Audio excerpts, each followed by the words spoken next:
मैं पहले से कह रहा था कि आरजेडी बीजेपी को नहीं रोक पाएगी।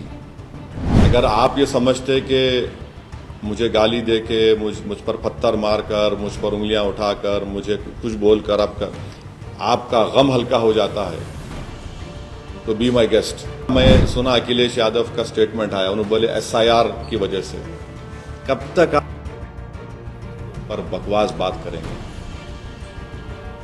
छोड़िए इसको, आप देखिए आपकी कमजोरी कहाँ है। जो अब तक नतीजा आया, जो बिहार का नतीजा जिसमें MIM पार्टी के अब तक 5 उम्मीदवार कामयाब हुए और जुबली हिल से हमने जिस कैंडिडेट को सपोर्ट किया वो भी कामयाबी मिली। मैं सबसे पहले अल्लाह सुब्हाना व तआला का शुक्र अदा करता हूँ कि उन्होंने अपने फजल और करम से हमारे इस फैसले को अल्लाह ने कामयाबी दी, अल्लाह ने अब रहम कर दिया। मैं बिहार की आवाम का भी शुक्रगुजार हूँ कि उन्होंने MIM पार्टी के तमाम कैंडिडेट्स को उन्होंने वोट दिया, अपनी मोहब्बतों से नवाजा। मैं शुक्रगुजार हूँ उन 5 असम्बली कॉन्स्टिट्यूंसीज़ के तमाम राय दहिंदगान का, ज़िम्मेदारों का, मजलिस पार्टी के तमाम मेंबर्स का, जिन्होंने जनाब अख्तर उल ईमान साहब को कामयाब किया। अमूर से हमारे गुलाम सरवर साहब को बैसी से कामयाब किया, सरवर आलम को कोचा दामन से कामयाब किया, तौसीफ आलम को बहादुरगंज से कामयाब किया और मुर्शिद आलम को जोकीहाट से। और मैं साथ ही साथ शुक्रिया अदा करना चाहूँगा हमारे बिहार रियासत के सदर जनाब अख्तर उल ईमान साहब का, आफ्ताब साहब का, आदिल हसन साहब का और तमाम वहाँ के मजलिस के ज़िम्मेदारों का कि उनकी बड़ी मेहनत कोशिशें रहीं कि हम इस 5 सीट पर कामयाबी हासिल कर पाए और बहुत से मुकामात पर हमको एक बड़ी तादाद में वोट भी मिले। मैं शुक्रिया अदा करना चाहूँगा जनाब इम्तियाज़ जलील साहब का, मुफ्ती इस्माइल क़ासमी साहब का जो रुकन असम्बली मालेगांव हैं, और महाराष्ट्र से जो तमाम मजलिस के ज़िम्मेदार आए, दिल्ली से आए, उनका शुक्रिया अदा करता हूँ।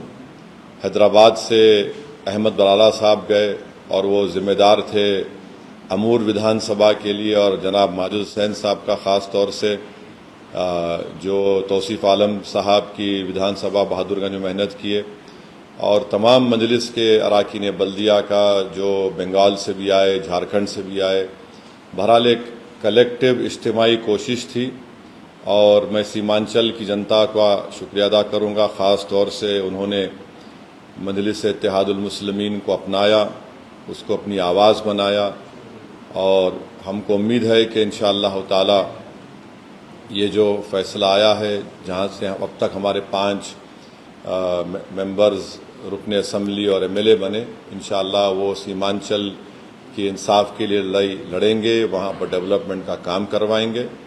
और साथ ही साथ मैं जो नतीजा बिहार में आया है वो एक अवामी नतीजा है, हम उसको कबूल करते और हम मुबारकबाद देते हैं और अपनी नेक तमन्नाओं का इजहार करते हैं मौजूदा वज़ीर आला जनाब नीतीश कुमार साहब का। और हमारी पार्टी की तरफ से ये कोशिश होगी कि बिहार और सीमांचल में विकास हो, सीमांचल में भी बहार आए, सीमांचल में भी बच्चों की मौत ना हो, सीमांचल की महिलाओं के लिए, वहाँ के बच्चों के लिए स्कूल, अस्पताल, पुल, ब्रिज बने, इंडस्ट्रीज़ आए वहाँ पर। तो इस सिलसिले में हम उनको अपना पूरा ताउन पेश करेंगे। मैं शुक्रगुजार हूँ जुबली हिल्स की असम्बली कॉन्स्टिट्यूंसी के तमाम वोटर्स का, राय दहिंदगान का, कि उन्होंने जनाब नवीन यादव को अपने वोटों से कामयाब किया। यहाँ पर भी मैं हमारे मजलिस के दोनों MLCs का, जनाब रहमत साहब का, रियाजुल हसन अफंदी का, जनाब कौसर साहब का, जनाब यासिर अरफात का, अनवर सादात का, फराज साहब का और जानी मियाँ का, और ऐसे बेशुमार मजलिस के ज़िम्मेदारों का जो बड़ी मेहनत किए, जस्तजू किए। और मुझे आज चीफ मिनिस्टर जनाब रेवंत रेड्डी साहब ने भी फ़ोन करके शुक्रिया अदा किया, मैंने उनको मुबारकबाद दी। और मैं समझता हूँ कि 2023 के असम्बली इंतखाबात के बाद ये एक बहुत बड़ी कामयाबी जो मिली है जुबली हिल से नवीन यादव को। इसमें बहुत बड़ा रोल सीएम की लीडरशिप रही और ख़ास तौर से उनके मिनिस्टर्स मेहनत किए। और मैं जिक्र करना चाहूँगा टेमरिस के चेयरमैन का कि उन्होंने बड़ा अच्छा कोऑर्डिनेशन किया, उनको भी मुबारकबाद। और अभी एक बलरामपुर एक कॉन्स्टिट्यूंसी है सीमांचल में बिहार में, वहाँ पर अभी आज से अभी आधा घंटा पहले जनाब आदिल हसन साहब से मेरी बातचीत हुई थी, क्योंकि 4 EVMs ख़राब हैं। उन्होंने जो कहा कह रहा हूँ तो VVPAT से काउंटिंग करना चाह रहे हैं और आदिल हसन 700 वोट से पीछे हैं अभी। और वो जो काउंटिंग होगी हमें यकीन है कि इबादपुर एक इलाका है जो बड़ा स्ट्रांग होल्ड है मजलिस का, तो मुझे उम्मीद है कि अगर वो हो जाएगा तो इंशाअल्लाह आदिल हसन को भी कामयाबी मिलेगी। अल्लाह से हमारी दुआ है कि अल्लाह उनको कामयाब कर दे ताकि मजलिस के एक और MLA में इजाफा हो सके। मगर अभी तक कोई ख़तई तौर पर इंफॉर्मेशन मेरे पास नहीं आई है। जो लास्ट मेरी बातचीत आदिल हसन साहब से हुई थी, बाहर निकले थे तो उन्होंने मुझसे किसी के फ़ोन पर ये कहा है, तो अब देखना यह है कि वो कब मुकम्मल होगी, उसका क्या नतीजा आएगा। मगर बलरामपुर से बहुत अच्छे वोट हसनैन साहब ने लिया है और मगर उनको कामयाबी नहीं मिली। अरारिया से भी अच्छे वोट हमको मिले हैं मुख्तलिफ मकामात से। तो हमारी कोशिश है कि इसको और हमारी पार्टी को मजबूत किया जाए। और मैं फिर से बिहार की आवाम का शुक्रगुजार हूँ और ख़ास तौर से मैं पहले से कह रहा था कि RJD BJP को नहीं रोक पाएगी। आप मेरे स्पीचेस उठाकर देख लीजिए, मैंने ये बात कही थी। मैं बार बार आज भी बिहार के उन लोगों से अपील कर रहा हूँ जो इस गलत फहमी का शिकार हैं MY कॉम्बिनेशन के ऊपर। मैं पहले भी कहा, असम्बली इलेक्शन के दौरान भी कहा और आज भी कह रहा हूँ, आप सिर्फ वोट डालने वाले बनकर रहेंगे, आप वोट लेने वाला बनिए। इससे 2 फ़ायदा होगा, आपकी लीडरशिप बनेगी और आपके ज़रिए से आप कम्युनल और फाशिस्ट फोर्सेस को रोक पाएंगे। तो ये मुझे अपने ख्यालात का इजहार करना था। अगर आपके पास कोई सवालात हैं तो ज़रूर मैं उन सवालात का जवाब दूंगा। अगर आप 1 to 1 करना चाह रहे तो आप सवालात कम करिए, क्योंकि मैं 1 2 3 4 5 6 तो 22 माशाल्लाह से है और फिर हमारे हैदराबाद के लोकल न्यूज़ चैनल्स भी हैं। तो इसलिए अब आपके ऊपर है, मैं तो बैठने तैयार हूँ। सिर्फ दुआ कर रहा हूँ कि आदिल हसन को भी अल्लाह बलरामपुर से कामयाबी दे दे। सर, हैदराबाद के जुबली इलाके में PRS और BJP ने बड़ा इस्तेमाल किया, शख्सी लोगों ने उन्हें टारगेट किया था, उसके बाद कांग्रेस की कामयाबी हुई। क्या किया उन्होंने? PRS पार्टी और BJP के कई नेताओं ने शख्सी तौर पर जुबली कॉन्फ्रेंस में आपको टारगेट किया था, आपकी पार्टी को टारगेट किया था, जो कि कांग्रेस को वोट डालेगा वो MI को जाएगी, बहुत सारे मुद्दों पर उन्होंने बात की और उसके बाद उनकी कामयाबी हुई। अब उनसे पूछो, आप उनसे पूछना पड़ेगा कि इतना बोलने के बावजूद भी हर वार्ड में उनको शिकस्त हुई और BJP की ज़मानत जब्त हो गई। अब तो लोगों को सोचना चाहिए कि जुबली हिल्स के अवाम ने जो फ़ैसला लिया है वो उसको कबूल करना चाहिए। हम भी बिहार में नहीं जीते, क्या मैं भी बोलूं कि हमारे हसनैन साहब ठाकुरगंज से 78,000 वोट लेके हारे? मैं बोलूं कि 50,000 वोट राजद वाले क्यों लिए? तो ये अब वो लोग बोल रहे हैं तो वो खिचियानी बिल्ली खंबा नोचने के बराबर है। मैं क्या बोल सकता हूँ? नहीं ठहरो ठहरो ठहरो भाई, आप पूछना चाहेंगे तो। सर, TDR सर से जब पूछा गया तो यही बोले कि हम तो मैच खड़े में ऐसे सर तुम चले गए, दोस्त में ना रहा, हम उस पर सवाल। देखिए, ये संगम पिक्चर का गाना अच्छा दिखता, ये सियासत है। मैं अपनी पार्टी को लेके आगे बढ़ना चाहता हूं, मैं किसी के इंतजार में या फिराक में नहीं ठहर सकता। मैं आपको पहले से बोला था जब आप तमाम लोग दारुसलाम को आए थे कि क्यों आप नवीन यादव की तायीद कर रहे। मैं आपको बोला था कि बीआरएस का वोट गिर गया है, अब इससे बढ़ के पूर्व आपको क्या होना। आप वहीं ठहरे रहिए, मैं तो रोक नहीं पाऊंगा, मगर मैं नहीं ठहर सकता ना। मैं एक पार्टी का जिम्मेदार हूं। मेरे को अपनी पार्टी को जब लेके हम बिहार जा रहे, उत्तर प्रदेश में काम हो रहा है शौकत साहब की क़यादत में, वो भी आके बड़ी मेहनत किए, सब लोग आए, तो अब इसमें क्या अब मैं क्या बोल सकता हूं। अब उनको सोचना चाहिए। और एक आने वाला था जो बात सामने ही, आपको यहाँ पर जो लोग तारीफ करके वोट मांगने थे शेखपेट में, राजगढ़ में आपके कॉर्पोरेट, बिहार में आके आपको फिर बीटिंग का टोकरा बनाना नहीं था। ऐसा है भाई, बाज लोग समझते कि मुझे गाली देकर अपने नंबर बढ़ा लेंगे अपने पार्टी में।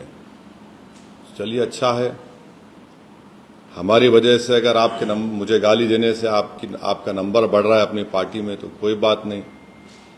हम तो भारत की सियासत की लैला हैं, ये तमाम हमारे मजनू हैं।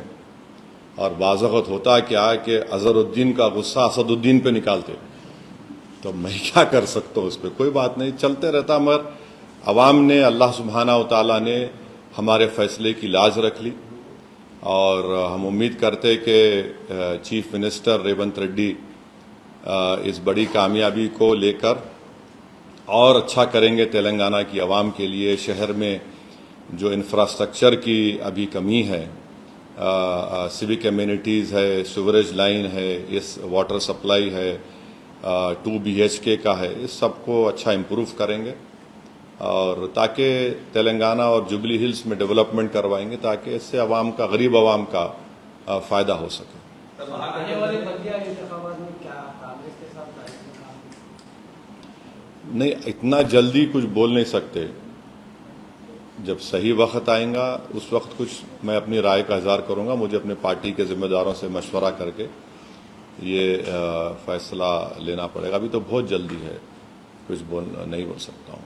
महागठबंधन के जो नतीजे इस वक्त आप देख रहे हैं सर, आप इसको किस नजर से देखते हैं कि कहाँ पर महागठबंधन की ये क्या यहाँ पे उन्होंने अगेंस्ट फैक्टर यूज करना चाहा।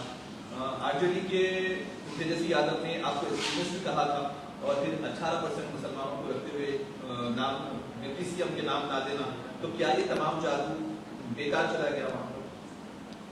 अब जाहिर है वो अपनी शिकस्त का तज्जिया करें तो उनको पता चल जाएगा बहुत से चीज़ों का।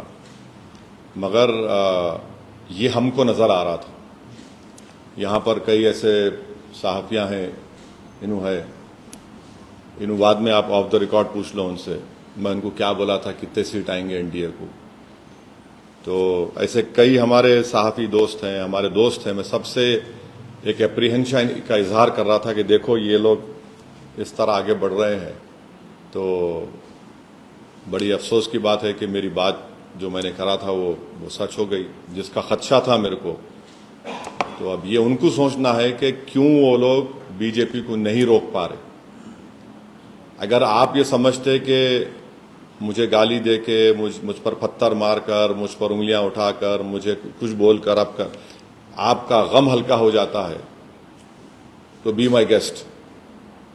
मगर अगर आप वाकई में कुछ कोर्स करेक्शन करना चाह रहे, अब जैसा मैं सुना अखिलेश यादव का स्टेटमेंट आया, उन्होंने बोले SIR की वजह से, कब तक आप के ऊपर बकवास बात करेंगे?